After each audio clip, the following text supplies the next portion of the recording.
En octobre 2013, dans la paisible ville de Toulouse, les murs centenaires du couvent des Clarisses allaient révéler un secret qui avait été enfoui pendant exactement 50 ans.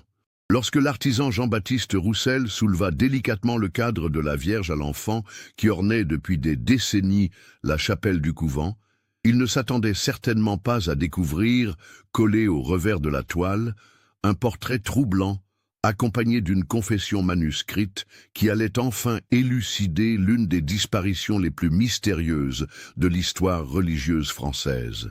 Ce jour-là, le visage de sœur Marie-Agnès Beaumont, disparue en novembre 1963, allait enfin révéler la vérité sur son sort tragique et sur les sombres secrets qui se cachaient derrière les murs sacrés de cette institution respectée. Avant de continuarmos avec cette histoire perturbadora, se você aprecia casos misteriosos reais como este, inscreva-se no canal e ative as notificações para não perder nenhum caso novo. Agora, vamos descobrir como tudo começou. L'année 1963 marquait une époque de profonds changements dans la société française. Le général de Gaulle dirigeait fermement la République, tandis que les Beatles commençaient à conquérir le monde musical. À Toulouse, ville rose aux briques caractéristiques, la vie s'écoulait paisiblement entre les rives de la Garonne et les collines environnantes. La cité, forte de ses 300 000 habitants, gardait encore ses traditions profondément ancrées, particulièrement dans le domaine religieux. Le couvent des Clarisses se dressait rue du Thor, dans le quartier historique, non loin de la basilique Saint-Cernin.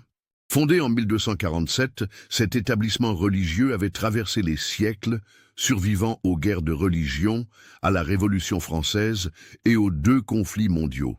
En cette année 1963, 22 religieuses y vivaient selon la règle de Sainte-Claire, dans la prière, le travail et la simplicité.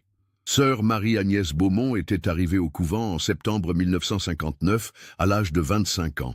Native de Cahors, dans le Lot, elle avait grandi dans une famille bourgeoise respectée. Son père, notaire, et sa mère, institutrice, avaient d'abord été surpris par sa vocation religieuse, mais avaient fini par accepter et respecter son choix. Marie-Agnès était une jeune femme intelligente, dotée d'un sens aigu de l'organisation et d'une grande droiture morale. Ces qualités lui avaient rapidement valu la confiance de Mère supérieure Catherine Lefort, qui lui avait confié, dès 1961, la gestion des finances du couvent. Mère Catherine Lefort dirigeait l'établissement depuis 1955. Âgée de 52 ans en 1963, elle jouissait d'une réputation irréprochable, tant auprès de la hiérarchie ecclésiastique que de la communauté toulousaine. Issue d'une famille de commerçants de Montauban, elle était entrée en religion très jeune et avait gravi les échelons grâce à ses compétences administratives et son charisme naturel. Sous sa direction, le couvent avait prospéré, attirant de généreuses donations et développant plusieurs activités artisanales qui assuraient une certaine autonomie financière à la communauté. Le couvent vivait principalement des dons des fidèles, de la vente de leurs productions artisanales, notamment des confitures réputées et de la broderie fine, ainsi que des revenus de quelques propriétés léguées par d'anciens bienfaiteurs. La gestion de ces ressources était cruciale pour maintenir l'institution et subvenir aux besoins des religieuses. C'est dans ce contexte que Marie-Agnès avait été nommée économe du couvent, fonction qu'elle exerçait avec un sérieux et une méticulosité remarquables. Le vendredi 15 novembre 1963 avait commencé comme tous les autres jours au couvent des Clarisses. Les religieuses s'étaient levées à 5 heures pour les matines, suivant l'horaire strict qui rythmait leur existence depuis des siècles. Marie-Agnès, selon plusieurs témoignages recueillis plus tard, semblait particulièrement préoccupée ce matin-là. Sœur Marguerite Dubois, sa voisine de cellule, avait remarqué qu'elle avait peu dormi et paraissait agitée. Après la messe de 7 heures célébrée par le père Antoine Mercier, chapelain du couvent depuis 1958, les religieuses avaient pris leur petit déjeuner dans le silence, conformément à la règle. Marie-Agnès avait à peine touché à son pain et à son café d'orge. Vers 8h30, elle s'était rendue dans le petit bureau qui lui servait pour la comptabilité, situé au premier étage de l'aile administrative du couvent. C'est là que sœur Thérèse Martin l'avait vue pour la dernière fois vers 10h, penchée sur ses registres, une expression soucieuse sur le visage. Elle manipulait des papiers avec nervosité. Devait témoigner plus tard, sœur Thérèse. J'ai voulu lui demander si tout allait bien, mais elle m'a fait signe qu'elle était occupée. Cela ne lui ressemblait pas. Elle était toujours disponible pour les autres. Vers 11h, Marie-Agnès était descendue voir Mère Catherine dans son bureau. Cette rencontre, qui allait s'avérer être la dernière fois que quelqu'un verrait la jeune religieuse vivante, avait duré environ une demi-heure. Selon les déclarations ultérieures de la mère supérieure, elles avaient discuté de questions administratives courantes, notamment de la préparation du budget pour l'année suivante. « Sœur Marie-Agnès m'a semblé un peu fatiguée », avait déclaré Mère Catherine aux enquêteurs. « Je lui ai suggéré de prendre un peu de repos après le déjeuner. Elle m'a assuré que tout allait bien et qu'elle terminerait ses calculs dans l'après-midi. » Cette version des faits, qui paraissait anodine sur le moment, prendrait une toute autre dimension 50 ans plus tard. Après le déjeuner, pris comme toujours en silence dans le réfectoire, Marie-Agnès n'était pas remontée à son bureau. Plusieurs religieuses l'avaient vue se diriger vers la chapelle vers 13h30. Sœur Bernadette Lefebvre, qui s'occupait de l'entretien des autels, avait aperçu sa silhouette agenouillée devant la statue de Sainte-Claire vers 14h. C'était l'image que garderait d'elle celle qu'il avait connue, une jeune femme pieuse, recueillie dans la prière dans le sanctuaire qu'elle chérissait. À 16h, lorsque sonna l'heure des vêpres, Marie-Agnès n'était pas dans son style habituel. Mère Catherine avait d'abord pensé qu'elle était souffrante et se reposait dans sa cellule. Mais lorsque sœur Marguerite était allée vérifier vers 17h, la petite chambre était vide. Le lit n'avait pas été défait et tous les effets personnels de la religieuse étaient en place. Seul détail inhabituel, son carnet de notes personnelles, qu'elle portait toujours sur elle, n'était nulle part. L'inquiétude avait commencé à monter vers 18h, lorsque Marie-Agnès n'était toujours pas apparue pour le souper. Mère Catherine avait organisé une recherche méthodique dans tout le couvent. Les religieuses avaient fouillé chaque recoin. Les cellules, les salles communes, les ateliers, la buanderie, les caves et même les greniers poussiéreux où étaient entreposées les anciennes affaires du couvent. Le couvent des Clarisses occupait un quadrilatère de bâtiments anciens autour d'une cour centrale agrémentée d'un petit jardin.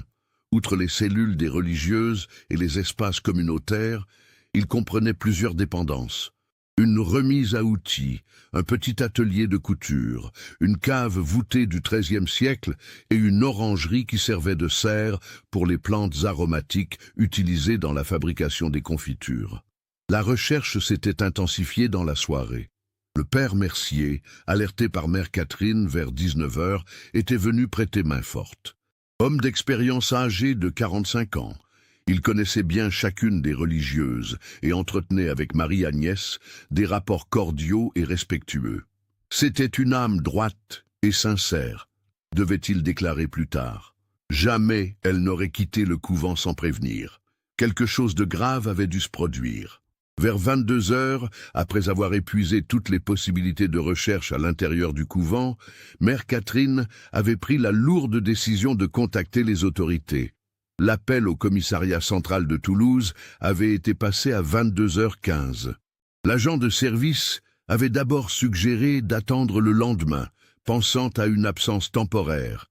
Mais le ton inquiet de la mère supérieure et le caractère exceptionnel d'une disparition dans un couvent cloîtré avaient convaincu les autorités de l'urgence de la situation. L'inspecteur Henri Dufour était arrivé sur les lieux vers 23h, accompagné de 2 agents. Homme méthodique de 38 ans, il avait déjà à son actif plusieurs enquêtes délicates et jouissait d'une réputation de sérieux et de discrétion. Son premier réflexe avait été de vérifier les accès au couvent. Le portail principal, rue du Thor, était équipé d'une serrure ancienne mais solide, et la portière, sœur Marie-Joseph, affirmait ne l'avoir ouvert à personne de toute la journée, excepté pour le père Mercier venu célébrer la messe matinale. Il existait une sortie de service, donnant sur une petite ruelle adjacente, mais elle était fermée de l'intérieur par une barre de fer et n'avait manifestement pas été utilisée récemment, comme en témoignaient les toiles d'araignée qui obstruaient partiellement l'ouverture. Les murs du couvent, hauts de près de 4 mètres et surmontés de tuiles pointues, rendaient toute escalade improbable, surtout pour une femme en habit religieux. Dès le lendemain matin, l'inspecteur Dufour avait organisé une fouille systématique des lieux avec une équipe renforcée. 4 agents supplémentaires étaient venus de la préfecture, accompagnés d'un maître chien spécialisé dans la recherche de personnes disparues. L'animal, un berger allemand nommé Rex, avait immédiatement montré des signes d'agitation dans la chapelle, particulièrement près de l'autel où Marie-Agnès avait été vue pour la dernière fois. Les enquêteurs avaient procédé aux interrogatoires réglementaires de toutes les religieuses présentes au couvent. Chaque témoignage avait été recueilli séparément, dans le respect des sensibilités religieuses, mais avec la rigueur nécessaire à une enquête criminelle. Un portrait unanime de Marie-Agnès avait émergé. Une jeune femme sérieuse, dévouée, appréciée de toutes ses consoeurs, sans ennemis connus ni problèmes personnels apparents. Mère Catherine s'était montrée particulièrement coopérative, fournissant tous les documents administratifs demandés et autorisant l'accès aux archives du couvent. Elle avait expliqué en détail les responsabilités de Marie-Agnès en tant qu'économe et confirmé que les comptes étaient parfaitement tenus. Sœur Marie-Agnès était d'une honnêteté scrupuleuse, avait-elle insisté. Jamais je n'ai eu le moindre doute sur la façon dont elle gérait nos finances. L'examen des registres comptables par un expert comptable réquisitionné par la justice n'avait révélé aucune irrégularité. Les chiffres étaient cohérents, l'écriture soignée et méthodique, les additions correctes. Les dernières écritures dataient du 14 novembre, la veille de la disparition, et concernaient l'achat de matières premières pour la fabrication des confitures de Noël. Le père Mercier avait également été interrogé longuement. Il avait confirmé que Marie-Agnès venait parfois le voir pour des conseils spirituels, mais que leur conversation récente n'avait rien révélé d'inquiétant. Elle traversait peut-être une période de questionnement, comme cela arrive à tous les religieux, avait-il confié à l'inspecteur Dufour. Mais rien qui puisse expliquer une fugue ou un geste désespéré. Les recherches s'étaient étendues au-delà du couvent. Les gares de Toulouse avaient été alertées, les hôtels de la ville contactés, les hôpitaux vérifiés. La famille de Marie-Agnès, à Cahors, avait été prévenue et interrogée. Ses parents, effondrés par la nouvelle, avaient confirmé qu'ils n'avaient reçu aucun signe de leur fille depuis sa dernière lettre datée du 1er novembre. Une correspondance habituelle et chaleureuse qui ne laissait transparaître aucune inquiétude particulière. Au bout d'une semaine d'investigation intense, plusieurs hypothèses avaient été envisagées par les enquêteurs. La première, et la plus évidente, était celle de la fugue volontaire. Malgré les témoignages unanimes sur la piété et la détermination de Marie-Agnès, l'inspecteur Dufour savait que la vie religieuse pouvait parfois s'avérer plus difficile que prévu pour certaines personnes. Les doutes, les crises de foi, les difficultés d'adaptation à la discipline conventuelle étaient des phénomènes connus et documentés. Cette théorie était cependant mise à mal par plusieurs éléments. D'abord, Marie-Agnès n'avait emporté aucun effet personnel, pas même les quelques objets de valeur sentimentale qu'elle conservait dans sa cellule. Une médaille de sa grand-mère, une petite croix offerte par ses parents lors de sa prise d'habit, et surtout son bréviaire personnel, un livre de prière qu'elle ne quittait jamais et dans lequel elle glissait parfois des images pieuses ou des souvenirs. Ensuite, les sorties du couvent semblaient impossibles sans aide extérieure. Les vérifications approfondies des serrures, des murs et des accès n'avaient révélé aucune trace d'effraction ni de passage clandestin.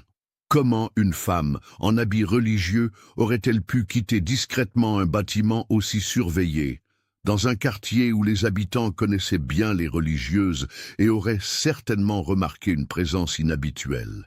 La seconde hypothèse était celle de l'accident. Le couvent comportait plusieurs endroits potentiellement dangereux, les caves voûtées aux sols inégaux, les escaliers raides menant au grenier, La vieille orangerie avec ses structures métalliques rouillées. Peut-être Marie-Agnès était-elle tombée dans un recoin mal éclairé et gisait-elle, blessée, dans un endroit non encore exploré? Cette possibilité avait donné lieu à une fouille encore plus minutieuse. Les agents avaient sondé les murs à la recherche d'éventuelles cavités cachées, soulevé les dalles mobiles des caves, exploré les conduits d'aération, et même fait appel à des spéléologues pour vérifier d'anciennes galeries souterraines mentionnées dans les archives historiques de la ville. Rien n'avait été trouvé. La troisième hypothèse, plus sombre, était celle du crime. Mais qui aurait pu vouloir du mal à une religieuse réputée pour sa bonté et sa discrétion? Les enquêteurs avaient vérifié les antécédents de tous les hommes ayant eu accès au couvent dans les semaines précédentes. Artisans, livreurs, visiteurs autorisés. Aucun élément suspect n'était ressorti de ces vérifications.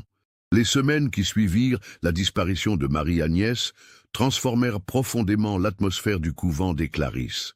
L'inquiétude céda progressivement la place à une tristesse résignée, teintée d'incompréhension. Les religieuses, habituées à trouver dans leur foi des réponses aux épreuves de l'existence, se trouvaient confrontées à un mystère qui défiait toute explication rationnelle. Mère Catherine avait pris en charge personnellement la gestion financière du couvent, tâche qu'elle assumait avec la même rigueur que Marie-Agnès. Elle organisait régulièrement des prières spéciales pour le retour de la disparue, maintenant vivant l'espoir d'un dénouement heureux. « Nous ne perdons pas confiance », déclarait-elle aux enquêteurs lors de leurs visites périodiques. Dieu a ses desseins, même si nous ne les comprenons pas toujours. Le père Mercier, de son côté, s'efforçait de soutenir moralement la communauté. Ses homélies faisaient régulièrement référence aux épreuves de la foi et à la nécessité de l'espérance dans les moments les plus sombres. Il avait également pris l'initiative de contacter l'évêché pour demander des prières dans toutes les paroisses du diocèse.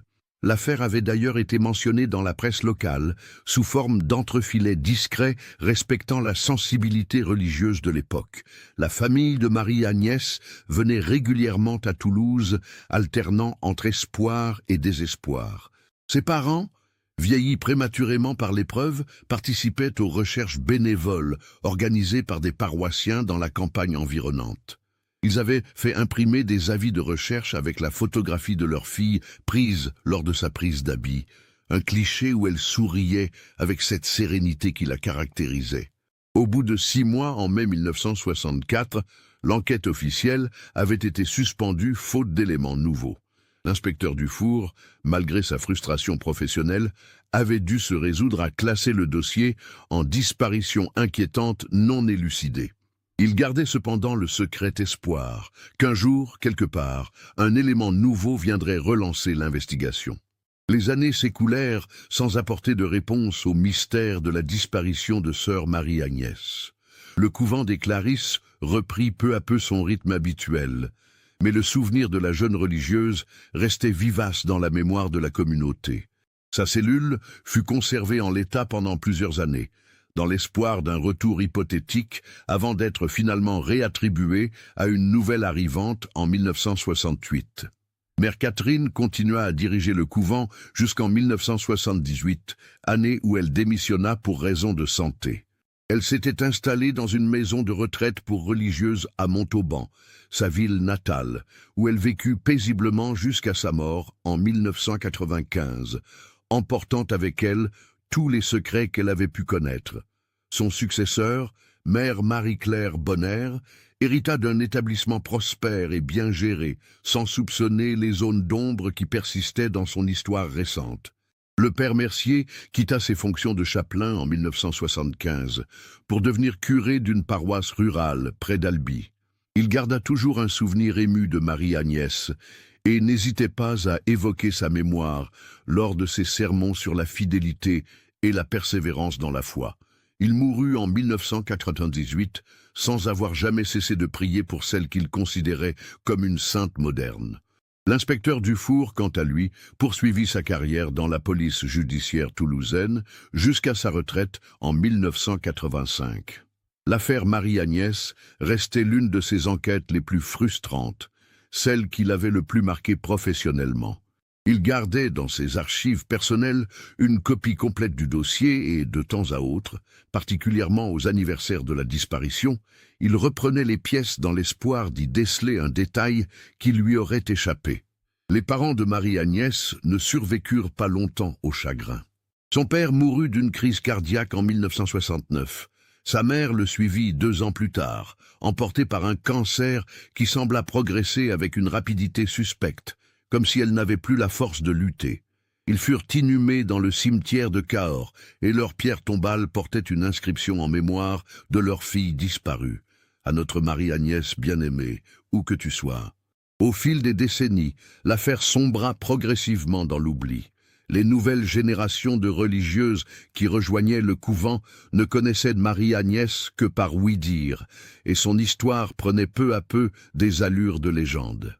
Certaines prétendaient parfois percevoir sa présence dans la chapelle, particulièrement près de l'autel de Sainte-Claire où elle avait été vue pour la dernière fois. Le couvent lui-même évoluait avec son époque. Les réformes du Concile Vatican II avaient assoupli certaines règles, modernisé les pratiques liturgiques et ouvert davantage l'institution sur le monde extérieur. Les activités artisanales s'étaient diversifiées. Aux confitures traditionnelles s'était ajoutée la fabrication de cosmétiques naturels et la vente par correspondance de produits monastiques. Cette évolution économique nécessitait des locaux mieux adaptés et plus fonctionnels. C'est dans ce contexte qu'en septembre 2013, la communauté des Clarisses décida d'entreprendre une rénovation complète de la chapelle, devenue vétuste après des décennies d'usage intensif. Les travaux, financés grâce aux économies accumulées et à une subvention de la ville de Toulouse pour la préservation du patrimoine religieux, devaient permettre de restaurer les boiseries anciennes, de refaire l'installation électrique et de consolider certaines structures fragilisées par le temps. Jean-Baptiste Roussel, l'artisan choisi pour superviser les travaux, était un homme de 65 ans, spécialisé dans la restauration d'art sacré. Ancien élève des Beaux-Arts de Toulouse, il avait consacré sa carrière à la sauvegarde du patrimoine religieux régional et jouissait d'une réputation excellente tant pour ses compétences techniques que pour sa discrétion et son respect des lieux sacrés. Les travaux avaient commencé par un inventaire minutieux de tous les éléments décoratifs de la chapelle.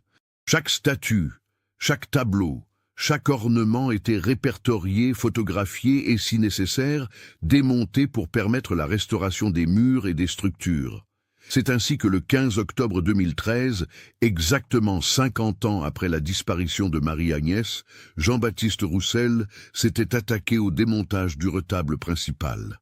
La Vierge à l'enfant qui ornait le centre du retable était une huile sur toile du XVIIe siècle, œuvre d'un peintre local de talent mais de renommée modeste. Le tableau, dans son cadre doré sculpté, mesurait environ 60 cm sur 80 et était fixé au mur par un système de crochets métalliques assez rudimentaire. Jean-Baptiste avait pris toutes les précautions d'usage pour le décrocher sans l'endommager. C'est en retournant la toile, pour examiner l'état de la toile de support qu'il avait fait la découverte, qui allait bouleverser l'histoire du couvent. Collé contre le revers du tableau, maintenu par de la cire d'abeille et protégé par un morceau de tissu, se trouvait un autre tableau, de dimension plus modeste, un portrait de femme d'une trentaine de centimètres sur 25. Le cœur de Jean-Baptiste s'était mis à battre plus fort lorsqu'il avait découvert ce portrait clandestin. L'œuvre, manifestement réalisée par une main amateur mais appliquée, représentait une jeune femme, au regard intense et mélancolique. La technique était celle de l'aquarelle et du pastel, sur un papier de bonne qualité qui avait remarquablement bien résisté au temps grâce à sa protection improvisée. Mais ce qui avait immédiatement frappé l'artisan, c'était la ressemblance troublante entre le visage peint et celui qu'il avait aperçu dans les archives photographiques du couvent, consulté pour mieux connaître l'histoire des lieux qu'il restaurait. Il s'agissait manifestement du portrait de sœur Marie-Agnès Beaumont, disparue 50 ans plus tôt. Le portrait était d'un réalisme saisissant. On y voyait une jeune femme aux cheveux châtains tirés en arrière, aux yeux noisettes, empreints d'une tristesse profonde, au visage fin marqué par une expression de résolution douloureuse. Elle portait l'habit des Clarisses, mais le peintre, car il ne pouvait s'agir que d'un autoportrait, avait su rendre avec une précision troublante les nuances de l'émotion humaine sous le voile religieux. Plus troublant encore était le texte manuscrit qui figurait au verso du portrait. D'une écriture fine et régulière, à l'encre noire légèrement passée mais encore parfaitement lisible, une longue confession avait été rédigée.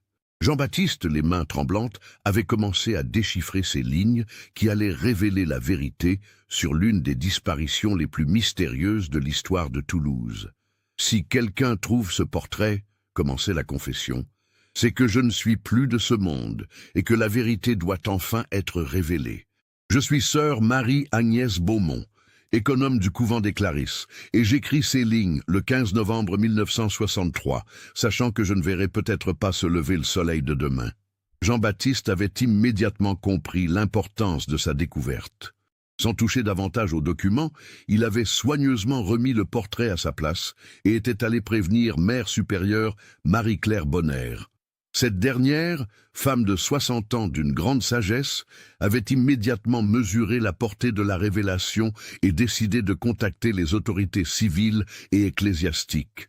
L'après-midi même, l'inspecteur Michel Garnier, successeur de Henri Dufour au commissariat central de Toulouse, s'était rendu au couvent accompagné d'un expert en documents anciens et d'un photographe de la police scientifique. La découverte avait été documentée avec le plus grand soin avant que la confession ne soit intégralement transcrite. Le texte, d'une longueur d'environ 2 pages manuscrites, révélait une vérité que personne n'avait soupçonnée 50 ans plus tôt. Marie-Agnès y expliquait avoir découvert, au cours de ses fonctions d'économe, des irrégularités graves dans la gestion financière du couvent. Des sommes importantes, provenant notamment des donations des fidèles et de la vente d'objets sacrés anciens, étaient détournées de leur destination légitime. Depuis plusieurs mois, écrivait Marie-Agnès, j'ai remarqué des discordances dans nos comptes. Des entrées d'argent qui ne correspondent à aucune vente répertoriée, des objets précieux qui disparaissent de notre inventaire sans explication.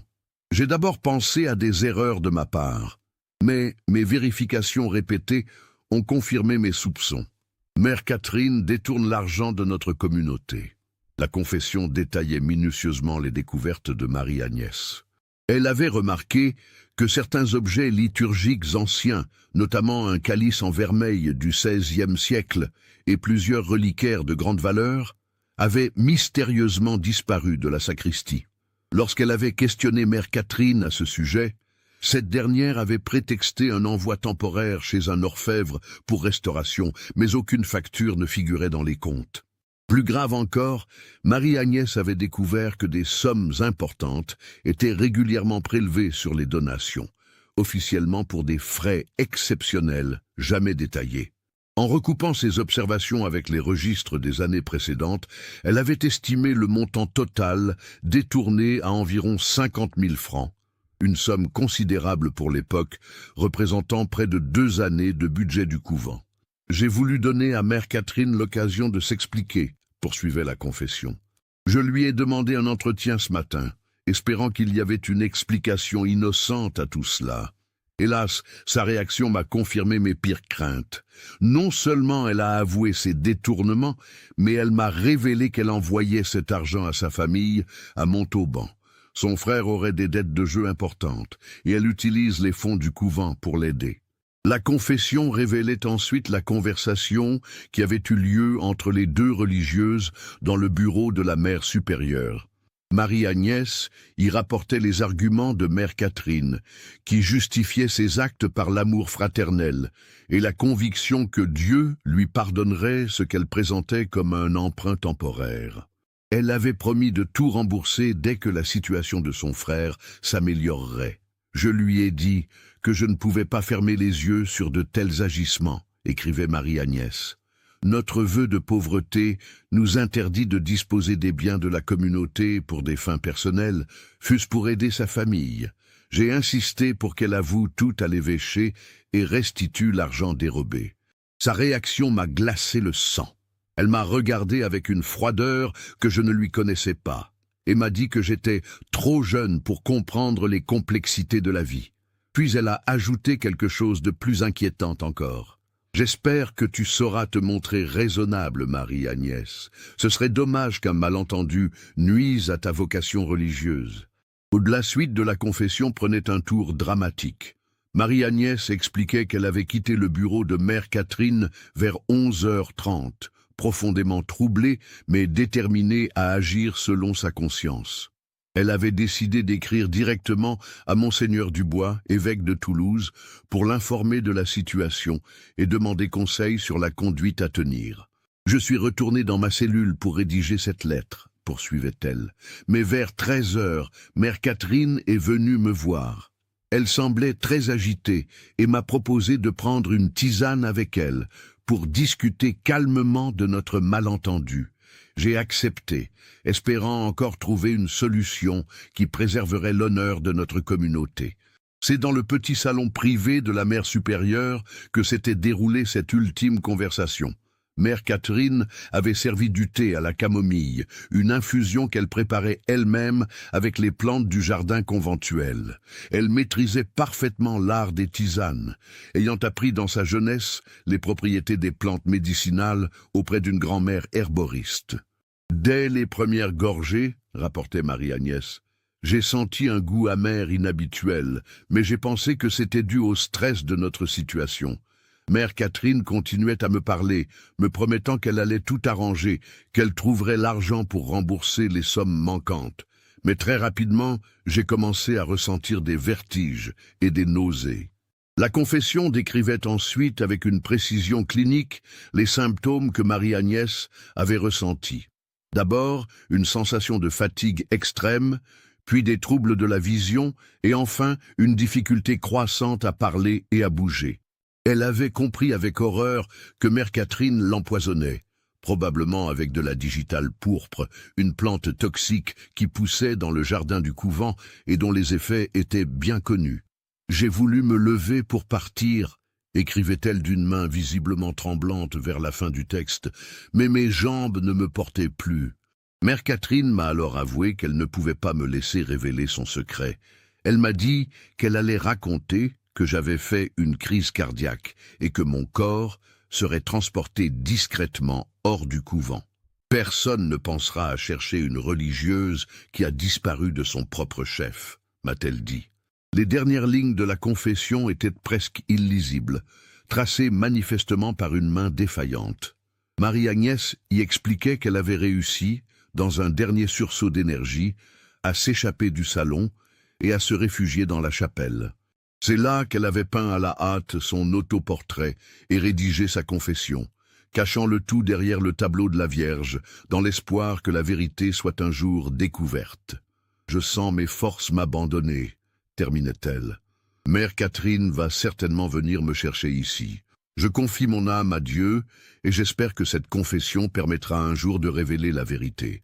Que Dieu lui pardonne ce qu'elle a fait, car moi, je n'en ai plus la force. » La découverte de cette confession bouleversa complètement la perception de l'affaire Vieille de 50 ans. L'inspecteur Garnier ouvrit immédiatement une enquête pour meurtre, malgré le temps écoulé et les difficultés évidentes que posait une investigation si tardive. La première étape consistait à authentifier le document et à vérifier sa cohérence avec les éléments connus du dossier original. L'expertise graphologique, confiée au laboratoire de police scientifique de Toulouse, confirma rapidement que l'écriture de la confession correspondait parfaitement aux échantillons conservés dans le dossier de 1963. Lettre de Marie-Agnès à sa famille, notes dans ses registres comptables et même sa signature sur divers documents administratifs. La probabilité d'un faux était jugée pratiquement nulle par les experts. L'analyse du papier et de l'encre révéla également leur compatibilité avec l'époque présumée de rédaction. Le papier était un vélin de bonne qualité, du type utilisé couramment dans les années 1960, et l'encre présentait une composition chimique cohérente avec les stylos-plumes de l'époque. Aucun anachronisme n'était détectable dans les matériaux utilisés. Plus troublant encore, les révélations de Marie-Agnès sur les détournements financiers trouvaient un écho dans certains éléments du dossier original qui n'avaient pas été suffisamment approfondis en 1963. L'inspecteur Dufour, contacté dans sa retraite, se souvenait vaguement avoir noté quelques incohérences mineures dans les comptes du couvent, mais l'apparente coopération de Mère Catherine et l'absence de plainte de la part de l'institution religieuse n'avaient pas justifié un examen approfondi. Les enquêteurs de 2013 entreprirent donc de reconstituer les finances du couvent pour la période 1960-1965. Cette tâche s'avérait complexe, car de nombreux documents avaient été détruits au fil des ans, conformément aux règles de conservation administrative. Cependant, certains registres conservés aux archives diocésaines permirent de recouper quelques informations. L'examen des comptes révéla effectivement plusieurs anomalies troublantes. Entre 1961 et 1963, période où Marie-Agnès était économe, plusieurs objets précieux avaient été sortis de l'inventaire officiel du couvent sans justification claire. Les registres mentionnaient leur envoi en restauration, mais aucune facture correspondante n'était archivée, et aucun de ces objets n'était jamais revenu. Plus significatif encore, les archives de l'évêché conservaient la trace de donations importantes faites au couvent durant cette période, mais les montants effectivement comptabilisés dans les registres de Marie-Agnès étaient systématiquement inférieurs aux sommes réellement versées. L'écart total, calculé sur 3 années, atteignait effectivement une 50aine de milliers de francs, confirmant l'estimation mentionnée dans la confession. Les enquêteurs tentèrent également de retrouver la trace de la famille de Mère Catherine à Montauban. Les recherches généalogiques révélèrent qu'elle avait effectivement un frère, Michel Lefort, décédé en 1971. Cet homme avait eu une vie tumultueuse, marquée par des problèmes d'alcool et de jeu, et avait fait plusieurs séjours en prison pour escroquerie mineure. Son dossier judiciaire mentionnait des dettes importantes, contractées auprès de tenanciers de tripots clandestins. Plus intéressant encore, les archives notariales de Montauban révélèrent que Michel Lefort avait mystérieusement remboursé ses dettes principales entre 1962 et 1964 sans source de revenus identifiée. Il avait même acheté une petite maison en 1963, acquisition surprenante compte tenu de sa situation financière précaire. Ces éléments semblaient corroborer les accusations portées par Marie-Agnès contre sa supérieure. Fort de ces découvertes, l'inspecteur Garnier décida d'organiser une recherche du corps de Marie-Agnès dans l'enceinte du couvent. La confession suggérait que Mère Catherine avait l'intention de faire disparaître le cadavre, probablement en l'enterrant quelque part sur la propriété. 50 ans après les faits, cette recherche présentait des défis techniques considérables, mais les progrès de la science permettaient d'envisager des méthodes d'investigation impossibles en 1963. Une équipe de géophysiciens de l'université Paul Sabatier fut appelée en renfort pour effectuer un relevé géoradar de tout le terrain du couvent. Cette technique, qui permet de détecter les anomalies du sous-sol sans excavation, révéla plusieurs zones suspectes dans le jardin, particulièrement près de l'ancienne orangerie mentionnée dans les rapports de 1963. Le 3 novembre 2013, les fouilles commencèrent sous la supervision conjointe de la police scientifique et d'une équipe d'archéologues spécialisés dans les sites historiques. Le travail était délicat car il fallait préserver l'intégrité du lieu tout en recherchant des preuves vieilles de 50 ans. C'est dans l'après-midi du 5 novembre, à moins de 2 mètres de profondeur et à proximité d'un ancien puits comblé, que les fouilles révélèrent leurs premiers résultats. Les restes d'un squelette humain furent mis au jour, dans un état de conservation remarquable grâce aux propriétés calcaires du sol toulousain. L'examen préliminaire par le médecin légiste confirma qu'il s'agissait d'une femme jeune, d'environ 25 à 30 ans, d'une taille correspondante aux mensurations de Marie-Agnès. Plus troublant encore, quelques lambeaux de tissu noir, manifestement les restes d'un habit religieux, subsistaient autour du squelette. Les analyses approfondies menées par l'Institut médico-légal de Toulouse confirmèrent rapidement l'identification. L'étude dentaire, comparée aux rares clichés radiologiques conservés par le dentiste de Marie-Agnès à Cahors, établit une correspondance parfaite. L'examen des os révéla également une fracture ancienne du poignet gauche, blessure que Marie-Agnès avait subie dans son enfance et qui était mentionnée dans son dossier médical d'entrée au couvent. Plus décisif encore, l'analyse toxicologique des restes, rendue possible grâce au progrès de la science forensique, révéla la présence de traces de digitaline dans les os. Cette substance, extraite de la digitale pourpre, était effectivement un poison violent qui correspondait parfaitement aux symptômes décrits dans la confession de Marie-Agnès. Le mystère était donc résolu. Sœur Marie-Agnès Beaumont avait bien été assassinée le 15 novembre 1963 par Mère supérieure Catherine Lefort, qui l'avait empoisonnée pour l'empêcher de révéler ses détournements financiers. La jeune religieuse avait ensuite été enterrée clandestinement dans le jardin du couvent, et sa disparition maquillée en fugue mystérieuse. L'enquête révéla également comment Mère Catherine avait pu dissimuler son crime pendant 50 ans. Profitant de son autorité et du respect qu'elle inspirait, elle avait réussi à détourner les soupçons et à maintenir sa réputation d'intégrité jusqu'à sa mort. Son comportement irréprochable dans les années qui suivirent le meurtre était probablement dicté par la peur d'être découverte et le poids de la culpabilité. L'enquête de 2013 permit de reconstituer plus précisément les circonstances du crime et les motivations de Mère Catherine. Les archives familiales, consultées avec l'aide des descendants de Michel Lefort, révélèrent l'ampleur des difficultés financières de ce dernier au début des années 1960. Ses dettes auprès de usuriers atteignaient des sommes considérables, et il avait reçu plusieurs menaces de violence physique. Catherine Lefort, malgré ses vœux religieux, était restée très attachée à son frère, seul membre survivant de sa famille. Orpheline très jeune, elle avait été élevée par ce frère aîné de 10 ans, son senior, et lui vouait une affection quasi maternelle. L'idée de le voir en danger avait apparemment suffi à lui faire transgresser tous ses principes moraux et religieux. La reconstitution des événements suggérait que le détournement avait commencé de façon progressive, peut-être avec l'intention initiale de rembourser rapidement les sommes prélevées. Mais les besoins croissants de Michel et l'impossibilité de trouver des ressources légitimes avaient poussé Catherine à intensifier ses malversations, l'entraînant dans une spirale dont elle ne pouvait plus sortir.